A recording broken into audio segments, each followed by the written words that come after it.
Hello बच्चों, class 10th का जो ये मैथमेटिक्स का जो पेपर है जो 2021 में सभी बच्चे अपने विद्यालय में एग्जाम दिए हैं, आज हम इसी पेपर के ऑब्जेक्टिव क्वेश्चंस को आपके सामने मैं इसे सॉल्व करूंगा और आप भी एक कॉपी और कलम लेकर बैठ जाएंगे और इसे अपने कॉपी पर उतारेंगे। ठीक है, तो आप अगर आपको कोई इसमें दिक्कत होगी तो आप जरूर हमको कमेंट में करेंगे। ठीक है, तो चलिए पहला क्वेश्चन से स्टार्ट करते हैं। और सबसे पहले आपको एक चीज मैं बता देना चाहता हूं यहां पर कि इस पेपर में जितने भी जो आपको निर्देश दिए गए हैं उस निर्देश को आप सभी बच्चों को पढ़ना बहुत जरूरी है। ठीक है, तो इसलिए आप सभी लोग निर्देश को पढ़िए, किस तरह से हमें अपने प्रश्नों का उत्तर देना है, कितने प्रश्नों को देना चाहिए, ठीक है, कितने समय हमको मिल रहे हैं, तो ये सब चीजें आपको जाननी चाहिए।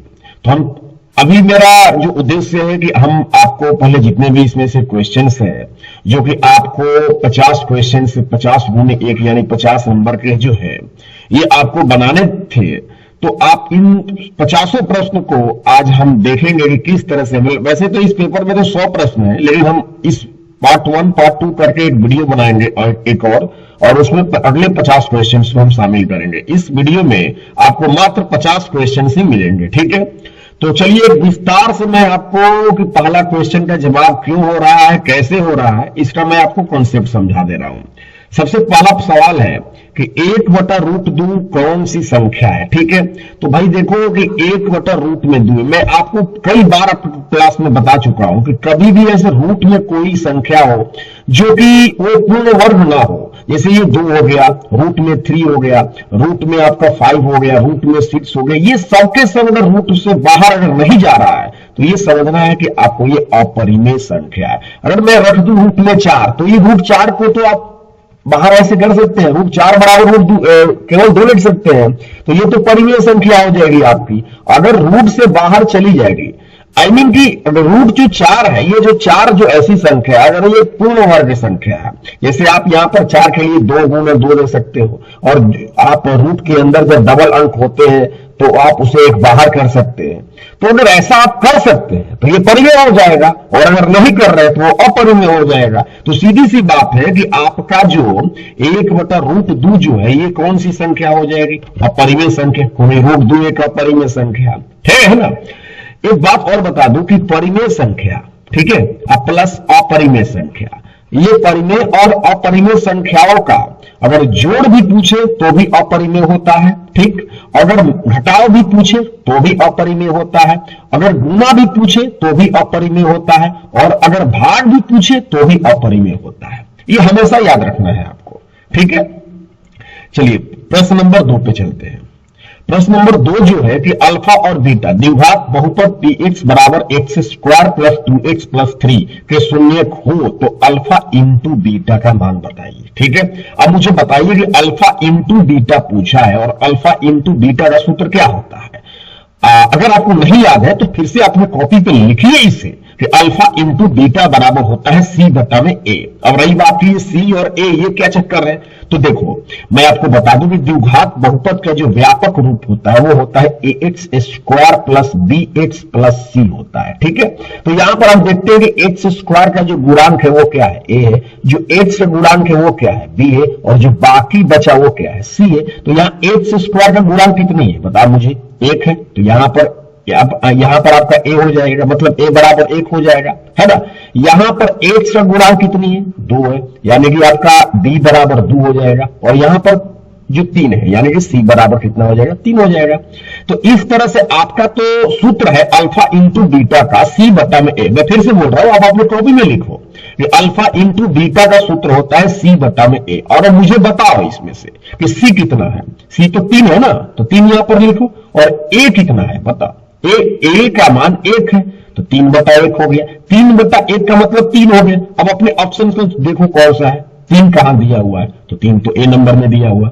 इस तरह से तुमको दूसरा सवाल भी आपको बनाना चाहिए। ठीक है, अब नंबर तीसरा पे चलते हैं। तो तीसरा प्रश्न है कि 4x² प्लस 5√2x माइनस में 3 के शून्य कौन से है। ठीक है, तो इसमें एक काम कर दो, पहले d निकाल दो। अगर d का सूत्र नहीं जानते तो मैं तुमको बता दे रहा हूं, b² माइनस 4ac। ठीक है, अब मैं तुमको बार बार a b c इसका विस्तार से नहीं बताऊंगा, ये तुमको डायरेक्ट समझना है कि a बराबर 4 और b बराबर 5√2 और c बराबर हो जाएगा आपका -3। यहां पर a, ये b और ये c। ठीक है, अब यहां पर इस पर d निकालो, इसे d को विविक्तर या विवेचक बोलते हैं। ठीक है, तो d निकालो, तुमने बनाया भी होगा, पढ़ा भी होगा। तो b² - 4ac। अब b का मान बताओ मुझे कितना है, 5√2 है, 5√2 लिखो यहां पर। ठीक है, स्क्वायर -4, a का मान बता दो 4, c का मान बताओ -3।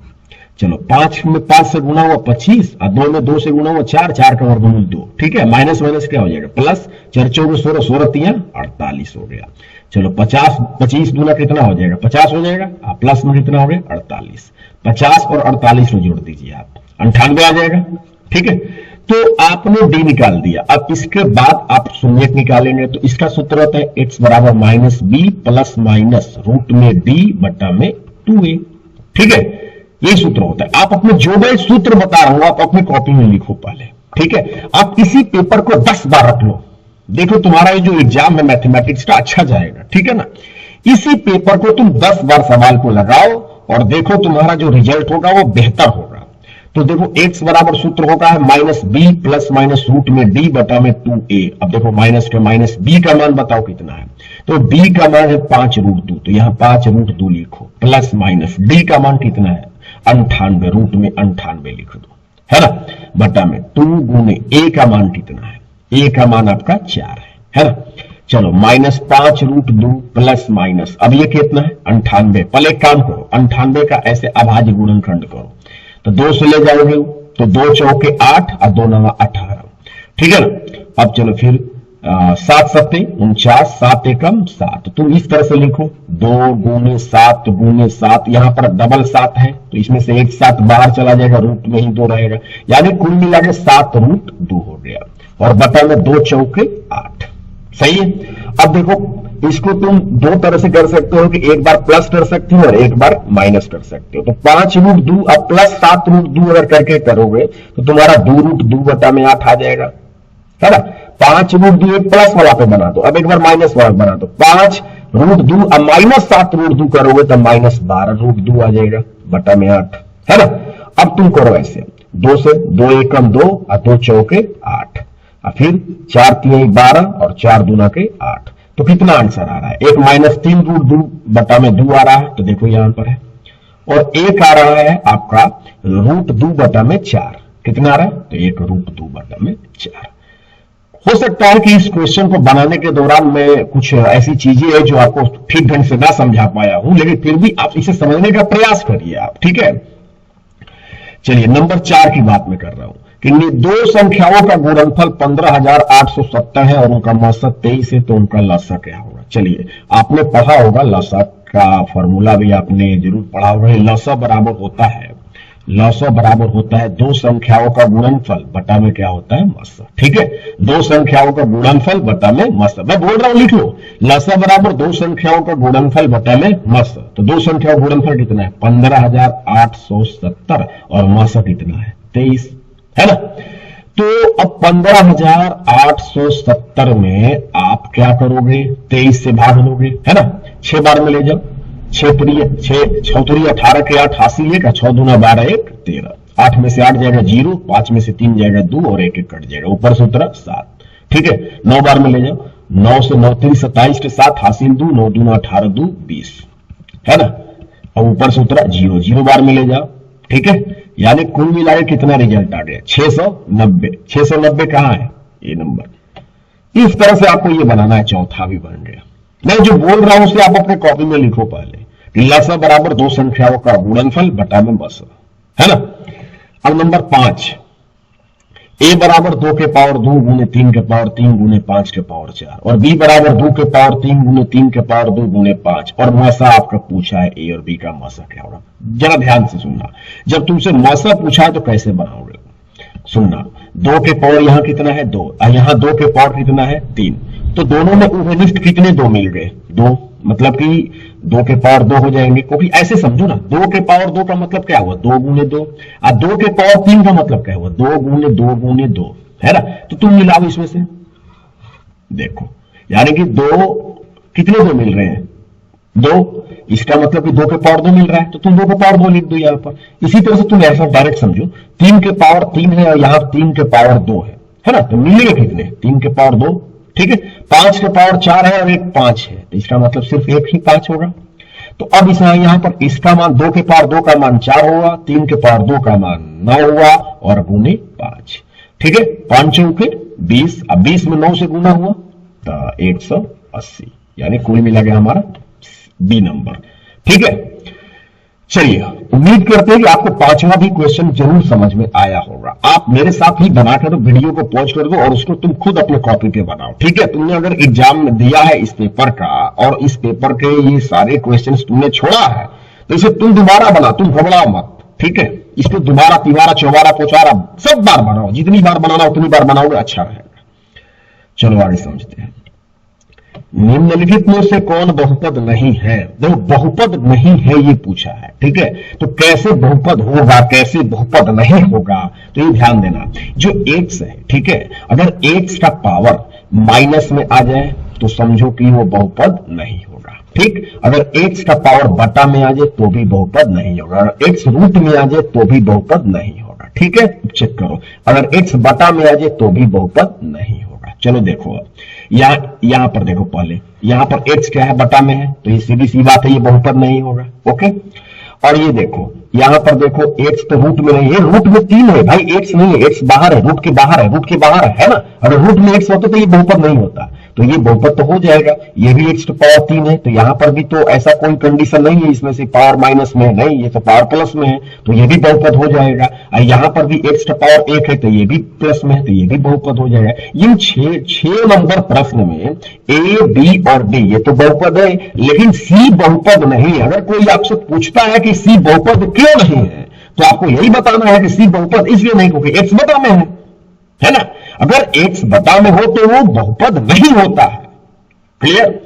नंबर 7, समीकरण निकायो x प्लस 2y माइनस 8 बराबर 0 तथा 2x प्लस 4y बराबर 16 का अद्वितीय हल है कि कोई हल नहीं है कि अनंत हल है। देखो, आपको मैं याद दिला दूं कि a1 बटा a2 बराबर b1 बटा b2, अगर ये ऐसे कंडीशन है कि a1 और a1 बटा a2 बराबर न हो b1 बटा b2 को, तो उसे बोलते हैं अद्वितीय हल। क्या बोलते हैं बच्चे? अद्वितीय हल बोलते हैं। लिख लो कि a1 बटा a2 बराबर न हो b1 बटा b2, तो उसे बोलते हैं अद्वितीय हल। लेकिन अगर a1 बटा a2 बराबर b1 बटा b2 बराबर c1 बटा c2 तीनों बराबर हो, तो इस कंडीशन को बोलते हैं अनंत हल, ठीक है। और अगर ऐसा हो जाए कि a1 बटा a2 बराबर b1 बटा b2 बराबर ना हो c1 बटा c2 को, तो उसको बोलते हैं कोई हल नहीं। अब आपको चेक कर लेना है, तो देखो यहां पर x से गुणांक 1 है, तो 1 लिखो बटा में। यहां x से गुणांक कितना है? 2 है, 2 है ना, तो 2 लिखो, चलो बराबर 2। फिर देखो y गुणांक कितना है? 2 है, 2 लिखो। फिर बटा में, यहां पर y गुणांक कितना है? 4 है, 4 लिखो, ठीक है, बराबर। यहां पर क्या बचा? -8, यहां पर -8 लिखो। फिर 16 बराबर के इधर उधर जाएगा तो माइनस में 16 हो जाएगा, तो इधर भी -16 लिखो। अब घटाओ इसे, 2 एकम 2, 2 दूना के 4, माइनस माइनस प्लस, 8 एकम 8, 8 दूना 16। अब मुझे आप खुद बताइए कि इन तीनों कंडीशन में कि किस पर लागू हो रहा है, देख लीजिए आप, तो आपको पता चलेगा कि तो बीच वाला पे लागू हो रहा है। शर्तें तो ये वाली लागू हो रही है, तो मैंने क्या बताया कि जब ये शर्तें लागू होती है तो इसको हम बोलते हैं अनंत हल। क्या बोलते हैं? अनंत हल। यानी कि आपका ये जो बी वाला ऑप्शन है ये सही है, ठीक है। तो आप अपने कॉपी में अभी लिख लीजिए कि a1 बटा a2 बराबर ना हो b1 बटा b2, तो इसे, इस कंडीशन को बोलते हैं अद्वितीय हल। अगर तीनों बराबर हो जाए तो इसे बोलते हैं अनंत हल। अगर आपका c1 बटा c2 बराबर ना होता है तो इसे बोलते हैं कोई हल नहीं, ठीक है। अब नंबर 8, यदि किसी द्विघात बहुपद के शून्यकों का योगफल 4 हो और गुणनफल 1 हो तो द्विघात बहुपद क्या है, ठीक है। तो एक बात हमको बताइए कि आपका जो योगफल दिया हुआ है कि अल्फा प्लस बीटा बराबर होता है, आप सब जानते हो कि माइनस बी बटा में ए होता है, बराबर इसका योगफल कितना दिया है? 4 दिया है। और अल्फा इंटू बीटा बराबर होता है सी बटा में ए, और गुणनफल कितना दिया है, 1 दिया है। ठीक है, अब इसके लिए नीचे 1 है, इसके भी नीचे 1 होता है ना। कोई भी अंक लिखो, जैसे तुम लिखते हो 5, क्या 5 के नीचे 1 नहीं होता है क्या? तो यहां पर 1 दे दो। अब तुम देखो यहां पर ए का भी मान 1 है, इधर भी ए का मान 1 है। ठीक है, सी का मान कितना है, 1 है, और यहां माइनस बी बराबर क्या है, 4 है। यानी अब इससे तुम ए बी सी का मान निकालो, ए बराबर 1, बी बराबर -4 हो जाएगा, क्योंकि माइनस बी बराबर 4 है तो बी बराबर -4 हो जाएगा, और सी बराबर क्या है, 1 है। तो आप मुझे बताओ कि द्विघात बहुपद का व्यापक रूप क्या होता है, x² plus b x plus c होता है। तो a का मान कितना है, 1, तो यानी कि x² हो जाएगा, प्लस बी एक्स, तो b का मान कितना है, -4, तो माइनस दे दो, -4x लिख दो। अब प्लस c का मान कितना है, 1। अब देखोगे तुम्हारा ये वाला ऑप्शन में कहां पर है, x² - 4x प्लस 1, तो आपको पता चलेगा कि बी वाला हमारा राइट आंसर है। मैंने कैसे बनाया आपको फिर से समझा देता हूं कि अल्फा प्लस बीटा बराबर होता है -b बटा में a। ठीक है, और इसका मान कितना दिया हुआ था, 4 के नीचे आप 1 लिख सकते हो, अल्फा इंटू बीटा गुणनफल दिया हुआ c बटा में a, तो इसका मान तो 1 दिया हो तो 1 बटा में 1 भी लिख सकते हो। तुम a b c का मान निकालो, और द्विघात बहुपद का जो व्यापक रूप होता है x² plus b x plus c, उस पर बैठा दो, आप हो जाएगा। चलो अब क्वेश्चन नंबर 9 कहता है कौन सा एक अद्वितीय हल है। मैंने क्या बताया था, अद्वितीय हल में a1 बटा a2 बराबर नहीं होता है b1 बटा b2 के। चलिए 8 से गुणांक कितना है, 4 लिख लीजिए बटा में, यहां पर 8 से गुणांक कितना है, 2 लिख दीजिए, फिर बराबर को काट दीजिए, फिर यहां पर y गुणांक कितना है, k लिखिए, फिर बटा में, यहां पर क्या 2 लिख दीजिए। ठीक है, अब चलिए 2 में k से गुना हुआ, क्या हुआ 2k। ठीक है, बराबर को ऐसे काटते जाना है, 4 दूना के 8, तो ये गुना कर दीजिए ना, k बराबर को काटते रहिए, 8 बटा में 2 चौके 8, k बराबर को काटते रहिए 4। अब देख लीजिए ऐसा ऑप्शन में कहां पर है, k बराबर नहीं है 4 के, तो आपको पता चलेगा बी वाला ऑप्शन हो गया ना। चलिए कौन द्विघात समीकरण है, मैंने क्या बताया, द्विघात समीकरण का घात कितना होता है, 2 होता है, पहली बात। ठीक है, अब यहां पर देखिए ये जो x है ये क्या है, रूट में है ना, तो पहले तो ये द्विघात समीकरण हो ही नहीं है ना। यहां पर x² है, अगर x² में इस x² से गुना होगा तो पावर 2 और पावर 2 तो पावर 4 हो जाएगा, तो द्विघात रहबे नहीं करेगा, नहीं समझे आप। पावर 2 है यहां पर, और फिर यहां पर भी पावर 2 है, 2 और 2 कितना हो जाएगा, 4 हो जाएगा। तो ये सीधी सी बात है, पावर 4 हो जाएगा तो ये द्विघात नहीं होगा, द्विघात में तो पावर 2 होता है अधिकतम, है ना। यहां पर देखिए, यहां पर x है और यहां पर x², अगर गुना करते हो तो यहां पर x to power 3 हो जाएगा, है ना, तो ये भी तो तुम्हारा द्विघात नहीं हो पाएगा। तो द्विघात होगा तो कौन होगा, देखो यहां पर 2x² है, बराबर माइनस में कितना है 5x है ना, बराबर में अगर इसको तोड़ते हो तो x² प्लस 1 माइनस में 2x आएगा। तो यहां पर देखो 2x² में से एक x² माइनस भी होगा तो x² तो रहेगा ना जी, तो सीधी सी बात है कि x² है तो यहां पर ये द्विघात बहुपद है, यानी द्विघात समीकरण है, यानी कुल मिलाकर हमारा ऑप्शन कौन सा करेक्ट है, डी नंबर है। अरे ए क्यों नहीं हुआ, बी क्यों नहीं हुआ, सी क्यों नहीं हुआ, इस बात को जरा समझिए क्यों नहीं हुआ, और तब जाके आप डी पर आपने चला। ठीक है, अब क्वेश्चन नंबर 11 कहता है कि मूल जो है ना, इतने जो द्विघात समीकरण है इसके जो मूल एक दूसरे के व्युत्क्रम है। व्युत्क्रम का मतलब समझते हैं, व्युत्क्रम का मतलब उल्टा, जैसे कि मैं कह रहा हूं कि इसके 2 मूल होते हैं, सब जानते हैं। द्विघात समीकरण है तो सीधी सी बात है कि इसके 2 मूल होंगे, तो अल्फा बराबर x है तो बीटा बराबर 1/x है, क्योंकि ये यहां पर प्रश्न हमको बोल रहा है कि व्युत्क्रम है। ठीक है, तो आप ये वाला सूत्र याद करो, अल्फा इंटू बीटा, ठीक है, बराबर क्या होता है c बटा में a। दिक्कत है कोई, अल्फा इंटू बीटा का सूत्र क्या होता है, c बटा में a। बोलो 10 बार बोलो, अल्फा इंटू बीटा का सूत्र क्या होता है, c बटा में a होता है। तो अल्फा का मान कितना मैंने लिया, x लिया, मैंने x लिख दिया। बीटा का मान क्या ले लिया, 1/x, हमने 1/x ले लिया, बराबर c का मान, c का c है, a का a है, x और x क्या हो जाएगा, कट जाएगा, 1 बराबर c बटा में a में 1 से गुणा हुआ तो a बराबर c यानी c बराबर a बराबर c यानी c बराबर a। कहां पर है देखो, ये हो गया c नंबर, है ना। अब रही बात कि तुम यहां पर अल्फा बराबर कुछ भी ले सकते हो, तुम अल्फा बराबर तुम लेते हो पत्थर, तो बीटा बराबर हो जाएगा 1 बटा में पत्थर। बात समझ में आ रहा है, कुछ भी ले लो, कुछ भी, है ना। यहां पर कोई भी जो भी तुमको समझ में आए कुछ भी, तो तुम इसका मेरा पत्थर समझाने का मतलब तुम गिनती कोई भी संख्या ले सकते हो यार। ये तरीका है, मैं समझा रहा हूं इस तरह से कि तुम यहां पर जो भी अंक रखोगे उसका यहां पर बीटा में क्या करोगे, उल्टा कर दोगे, क्योंकि तुम्हारा प्रश्न बोलता है कि व्युत्क्रम है ना। चलिए अब हम 12 नंबर समझते हैं। कहता है कि मूल्यों का योग क्या होगा, तो मूल्यों का योग फिर पूछा है, तो अल्फा प्लस बीटा। भाई योग का मतलब क्या होता है पहले तुम मुझे बताओ। योग का मतलब तो प्लस होता है ना, योग का तो मतलब प्लस होता है। तो अल्फा प्लस बीटा का सूत्र क्या होता है, माइनस बी बटा में ए होता है। ठीक है, अब यहां पर बताओ, यहां पर एक जो एक्स स्क्वायर गुणांक है वो एक छिपा हुआ है यहां पर, है ना। यानी कि कुल मिला के हमको ए बराबर 1 है, बी बराबर कितना है, बी बराबर -6 है, और सी बराबर कितना है, सी बराबर 2 है।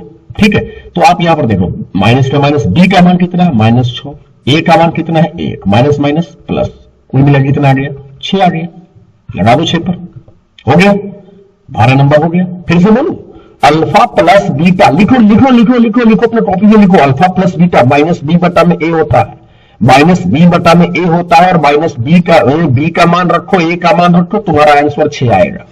ठीक है, 13 नंबर पे चलते हैं। x बराबर 6 का आलेख कैसी सरल रेखा होगी। देखो x बराबर 6 है ना, तो पहले एक x अक्ष और y अक्ष खींच दो। यहां पर देखो 1 2 3 4 5 6 यहां पर आ गए। अब इसका आलेख बनाओ, ये देखो ऐसे खींच दिए ये आलेख। तो ये बताओ ये किसके समांतर हो रहा है, बताइए। ये तो y अक्ष, सब सारी दुनिया जानती है कि ये y अक्ष है ना। तो ये बताओ ये y अक्ष क्या हुआ, समांतर हुआ कि नहीं हुआ। सीधी सी बात है कि y अक्ष समांतर हो गया। समांतर समझते हो, समांतर का मतलब रेलवे की पटरी, रेलवे की पटरी, इनके बीच की दूरी हमेशा बराबर होती है। ये दो रेखाएं हैं, इनके बीच की दूरी हमेशा हर जगह क्या होती है, बराबर होती है। ये कभी आपस में लड़ेंगी नहीं, चाहे आप किधर भी बढ़ा ले, ये लड़ेंगी नहीं। ठीक है, तो ये y अक्ष के समांतर होती है। कौन सा नियामक x अक्ष पर एक बिंदु है, भाई x अक्ष पर बोलेगा, कौन से अक्ष पर, x अक्ष पर, तो इसका होता है x, 0। अगर y अक्ष पर बोलता है तो ये हो जाता है 0, y। तो हमको तो इस पर देखना है, तो ये तो y अक्ष पर होगा, ये तो बिल्कुल नहीं होगा। ठीक है, ये तो 2, 2 है ना, ये तो प्लस प्लस है, तो इसका मतलब ये पहला चतुर्थांश में आ जाएगा, पढ़े हो ना। तो ये देखो तुम्हारा करेक्ट आंसर कौन सा है, ये 2, 0। x अक्ष पर कोई भी बिंदु का निर्देशांक x, 0 होता है। क्लियर। अब नंबर 15, एपी के प्रथम पद ए और सारा अंतर डी हो तो एपी का एनवा पद। अरे भाई एनवा पद का सूत्र क्या होता है, a plus n minus 1 into d. लिखो एनवा पद का सूत्र a plus n minus 1 into d. ठीक है ना। इसी पेपर को तुम जितनी बार अगर बनाओगे उतनी बार तुमको मतलब दिमाग में बैठेगा, और ये फायदा ही फायदा करेगा आपको, तुमको। ठीक है ना। अब देखो नंबर 16 देखो, समांतर श्रेणी 10 7 4 डॉट डॉट डॉट का तीसवा पद क्या होता है। तो तीसरा पद पूछा है तुमको, तो इसमें पहले 2 चीज निकाल लो, इसमें ए बताओ और डी, इसमें 2 चीज निकाल लेनी जरूरी होती है। ए का मतलब होता है प्रथम पद, प्रथम पद कितना है 10। ठीक है, तो यहां पर 10 लिखो। डी का मतलब होता है कि दूसरा में से पहला घटा दो, तो चलो 7 में से 10 घटा दो, कितना आ जाएगा, -3 आ जाएगा। और कौन सा पद पूछा है, तीसवा पद। तो तीसवा पद का मैंने सूत्र बताया है a + 29d। ठीक है, तो a + 29d, अगर तीसवा पद बोला है तो a + 29d, अगर 40वां पद बोला है तो a + 39d, अगर 50वां पद बोला है तो a + 49d, है ना। तो a का मान कितना है 10 + 29 गुने d का मान -3, और 10 के 10 -3 9 27 के साथ हासिल 2, 3 दूना 6 और 2 8, और 10 में से 87 घटा दोगे तो कितना आएगा -77। ये रहा तुम्हारा आंसर। ठीक है, चलिए 17 कहता है 7 13 19 डॉट डॉट डॉट 205 में पदों की संख्या कितनी। अच्छा, एनवा पद का सूत्र क्या होता है, a + n - 1 इंटू डी बराबर में एनवा पद का मान कितना है 205, तो यहां पर 205 लिख लो। a का मान कितना है, a का मान 7 है, 7 लिखो। n - 1 d का मान, d कैसे मैंने बोला था कि आपको दूसरा में से पहला को हटा देना, 13 - 7 कितना आ गया 6, आप यहां 6 लिख दो बराबर में 205। 7 प्लस में उधर जाएगा तो माइनस में हो जाएगा, तो n - 1 इंटू 6 बराबर 205 - 7, तो n-1 इंटू 6 बराबर 205 में से 7 हटा देंगे 198।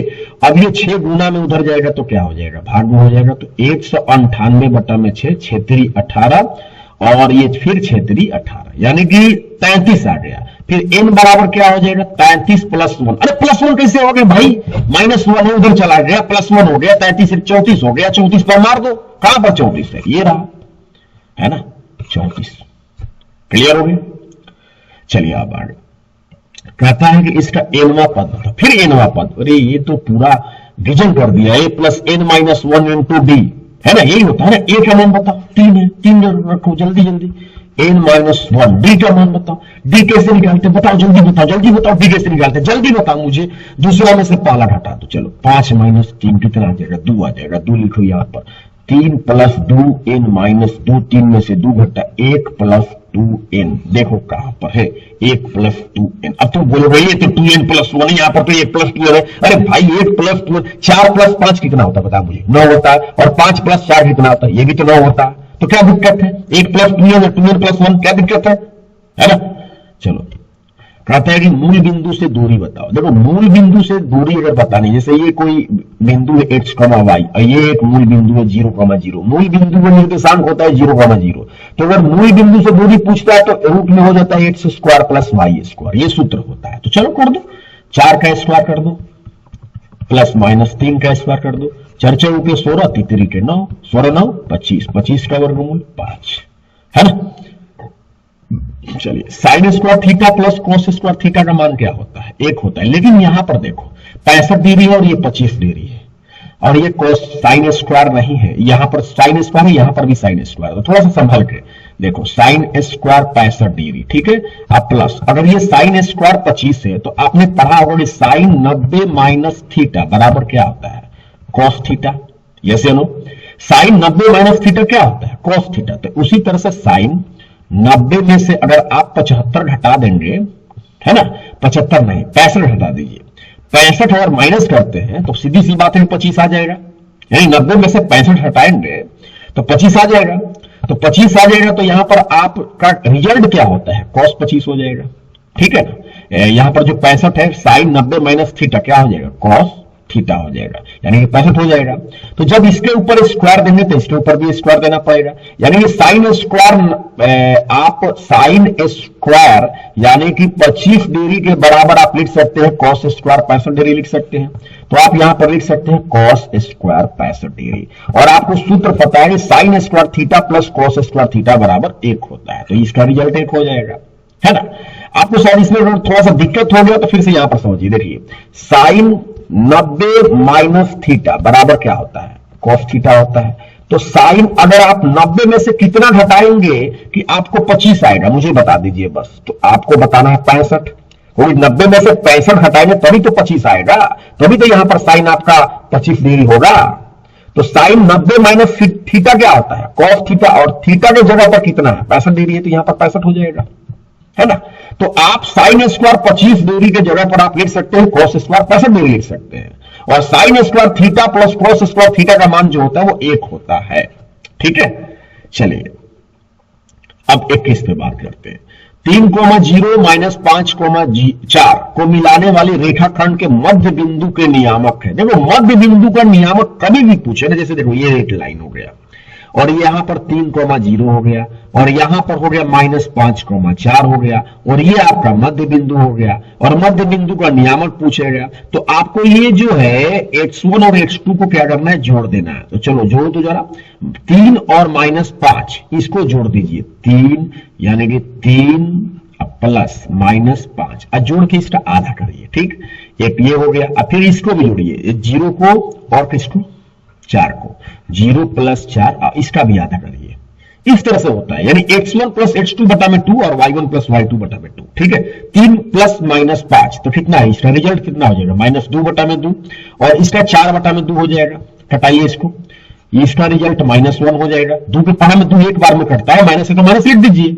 और 2 के पढ़ा में 4 कितनी बार में कटता है, 2 बार में कटता है, तो -1,2 हो जाएगा। कहां पर है इसका, बी नंबर, ठीक है, यानी कि अब आपको ये ध्यान देना है कि अगर कभी भी मध्य बिंदु का निर्देशांक आपसे पूछा जाए तो आपको करना क्या है कि x1 को और x2 को जोड़कर उसका आधा करना है, y1 और y2 को जोड़कर उसका आधा करना है। ठीक है, चलिए कहता है कि भुज बताइए। देखो आपने 9th क्लास में भी ये पढ़ा होगा कि जो x अक्ष का ये जो x जो आपने कोई भी बिंदु का निर्देशांक x, y के रूप में आप दर्शाते हो, तो जो ये फर्स्ट वाला जो मान होता है वो भुज कहलाता है, और ये जो मान होता है इसे हम क्या बोलते हैं, कोटि बोलते हैं। सीधी सी बात है। तो इसमें देख लो भुज कौन है, कोटि कौन है। तो भुज पूछा है तो भुज आपका हो जाएगा -3 हो जाएगा। ठीक है, अगर आपसे कोटि पूछता तो आपका 5 आंसर आ जाता। ठीक है, चलिए द्वितीय चतुर्थांश में बिंदु का नियामक, आपको सारी बातें बताए। देखो पहला चतुर्थांश में पूछेगा तो ये प्लस प्लस होता है, सही बच्चे याद कर ले। और दूसरा चतुर्थांश में पूछेगा आपसे तो ये होता है माइनस प्लस, और जब तीसरा चतुर्थांश में आपसे पूछेगा तो वो होता है माइनस माइनस, और जब चौथा में पूछेगा आपसे तो वो होता है प्लस माइनस, और जब आपको मूल बिंदु का पूछेगा तो वो होता है 0,0। जब आपसे एक्स अक्ष पर पूछेगा तो वो होता है x,0। जब आपसे y अक्ष पर पूछेगा तो ये होता है 0,y। ठीक है, तो अब देखो द्वितीय पूछा है, तो द्वितीय कहां है, देखो ये वाला है, तो माइनस प्लस होना चाहिए, तो प्लस प्लस है, ये तो पहला में आ जाएगा। ये माइनस माइनस है तो ये तीसरा में आ जाएगा, है ना। ये माइनस प्लस है तो सीधी सी बात है कि ये दूसरा में आएगा, और ये प्लस माइनस है तो देखो प्लस माइनस किस में आता है, देखो चौथा में आता है, तो ये सीधी सी बात है चौथा में आ जाएगा। तो हमारा प्रश्न किस पर है, द्वितीय पर है, तो द्वितीय तो ये बी वाला ऑप्शन हो गया ना, हो गया, बन गया, 23 हो गया। अब देखो 24 नंबर है, किसी त्रिभुज के शीर्षों के नियामक -3,0 है, फिर 5,-2 है और -8,5 है, तो उसके केंद्रक के नियामक क्या होंगे। देखो ये थोड़ा सा ध्यान देना सही बच्चे कि जब केंद्रक का आपसे नियामक पूछता है तो करते क्या है कि ये आपको इन तीनों को, इसको x1, x2 और x3, इन तीनों को जोड़ के 3 से भागा देते हैं, -3 + 5 + -8। अब बता में क्या देंगे, 3। ठीक है, अब फिर क्या करेंगे, 0 को और -2 को और 5 को इसमें जोड़िए, 0 + -2 + 5 / 3। ठीक है, तो जोड़िए, अब देखिए -8 और -3, -11 + 5 कितना हो जाएगा, -6 हो जाएगा बटा में 3। फिर यहां पर जोड़िए 5 -2 है तो यहां पर आपका 3 बटा में 3 है ना। 3 के पावर में 6 कितनी बार में, 2 बार में, -2 आ जाएगा और 3 कट जाएगा, 1 आएगा, -2,1 कहां पर दिया हुआ है, बी नंबर में दिया हुआ है। तो किस तरह से आप केंद्रक के नियामक निकालेंगे किसी भी त्रिभुज का, ये आपको पता चल गया। ठीक है, अब हम 25 नंबर पर चलेंगे। देखिए त्रिभुज एबीसी एक समकोण त्रिभुज है जिसमें कोण सी बराबर 90 डिग्री है, और कोस ए + बी का मान पूछे। एक हमको बात बताइए आप सभी बच्चे कि एक समकोण त्रिभुज है, समकोण, अच्छा एक त्रिभुज एबीसी है, ठीक है, तो एबीसी में इसका मतलब कोण कितने होंगे, कोण ए होंगे, कोण बी होंगे, कोण सी होंगे, सीधी सी बात है। और कोण सी बराबर आपने दे दिया 90 डिग्री, ठीक है, तो यानी कि ये दोनों कोण जोड़ने पर कितना होंगे, ये दोनों कोण का मान भी 90 डिग्री होगा, दोनों को जोड़ने पर। क्योंकि जब किसी त्रिभुज के तीनों कोणों का योगफल 180 डिग्री होता है, कोण सी बराबर 90 डिग्री हो गया, तो कोण ए + कोण बी का मान भी तो 90 डिग्री होगा। तो सीधी सी बात है कि यहां पर cos a + b की जगह पर आप 90 लिख सकते हैं। और cos 90 का मान बताओ मुझे कितना होता है, cos 90 का मान जो होता है वो होता है 0 होता है। sin 90 का मान 1 होता है, cos 90 का तो मान 0 होता है। तो 0 वाला ऑप्शन में देख लीजिए कौन सा है, तो 0 वाला ऑप्शन में जो है आपका 1 है। ठीक है, तो इस तरह से ये जो मैंने अभी तक से 25 प्रश्न बनाया, लगता है कि वीडियो ज्यादा लंबी हो रही है। ठीक है, इसलिए मैं अगले पार्ट में आपको और इसके आगे वाला जो भाग मैं बनाकर लाऊंगा। ठीक है, तब तक के लिए धन्यवाद। आप सभी बच्चों से एक रिक्वेस्ट है कि आपको अगर मेरी बात समझ में आई हो तो आप हमारे चैनल को सब्सक्राइब कर दीजिए और इसे जितना ज्यादा हो सके शेयर करिए। धन्यवाद।